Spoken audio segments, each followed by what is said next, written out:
everybody, we are at Diana's Bath today up in North Conway, New Hampshire. Diana's Bath is a pretty popular place where people come to swim in the swimming holes of waterfalls, jump into holes that we personally feel go to the bottom of the earth. And the river is moving really fast today.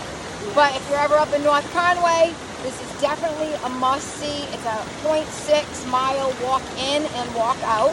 And when you get to the waterfalls, you can just hike up and down.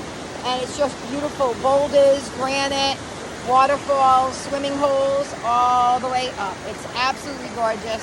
So come and check it out.